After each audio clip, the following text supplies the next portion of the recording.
தி sheep detectives. ஒரு பெரிய ஆட்டு மந்தை, ஒரு ஆட்டுக்கூட்டம், அதை அழகாக பராமரிச்சுக்கிட்டு இருக்க ஒரு ஷெப்பர்டு தான் படத்துடைய கதாநாயகனான ஜார்ஜ் ஹார்டி. இவர் ஒரு தருணத்தில் கொலை செய்யப்பட போக உண்மையாக தன்னுடைய ஓனரை, தன்னுடைய ஷெப்பர்டை யார் கொலை பண்ணியிருப்பாங்க அப்படிங்கிறத அந்த ஆட்டு கூட்டமே களத்தில் இறங்கி கடைசியாக எப்படி கண்டுபிடிக்கிறது அப்படிங்கிறது தான் இந்த படத்துடைய மொத்த கதையை. இந்த படத்தை கிரைக் மேசின் அப்படிங்கிற நபர் எழுதி இதை கையல் பால்டா அப்படிங்கிற நபர் தான் இயக்கியிருக்காப்புல. யார் இந்த கையல் பால்டா அப்படின்னு கேட்டிங்கன்னா, இவர் பேசிக்காகவே பல அனிமேஷன் படங்களுக்கு அனிமேஷன் டைரக்டராக ஒர்க் பண்ண ஒரு நபர். ஒரு சில அனிமேஷன் படங்களுக்கு டெஸ்பெக்கபிள் மீ 3 அந்த மாதிரி படங்களுக்கெல்லாம் இவர் டைரக்டராகவே பண்ணியிருக்காப்புல. அதனால் இவருடைய படங்களில் அனிமேஷன் ஒர்க் சும்மா பிச் பர்ஃபெக்டாக இருக்கும். அதில் இந்த படமும் ஒரு விதிவிலக்கு இல்லை, அட்டகாசமாக பண்ணியிருக்காரு. ஒரு லைவ் ஆக்ஷன் படம், அதுக்குள்ளேயே ஃபோட்டோ ரியலிஸ்டிக் அனிமேட்டட் கேரக்டர்ஸை உள்ள ஒரு பிளண்ட் பண்ண விதம் அட்டகாசமாக இருக்குது. செம்மையாக பண்ணியிருக்காரு.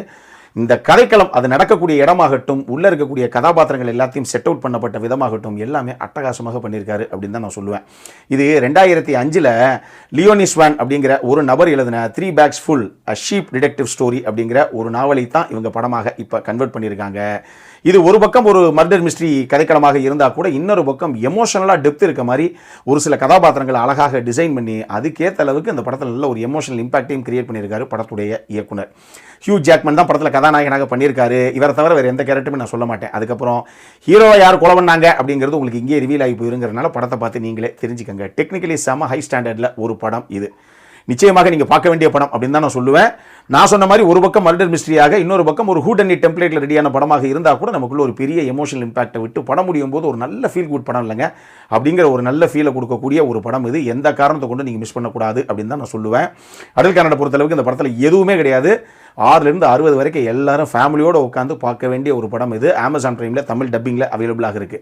என்கிட்ட கேட்டால் தயவு செஞ்சு ஒரிஜினல் வெர்ஷனே இங்கிலீஷ் சப்டைட்டில்ஸோடு அவைலபிளாக இருக்குது. அதை பாருங்கள்.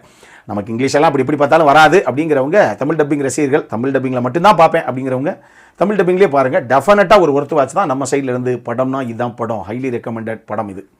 அந்த மாதிரி ஒரு சம்பவம் பார்க்கணும் அப்படிங்கிறவங்க சட்டு புட்டுன்னு பார்த்து முடிங்க.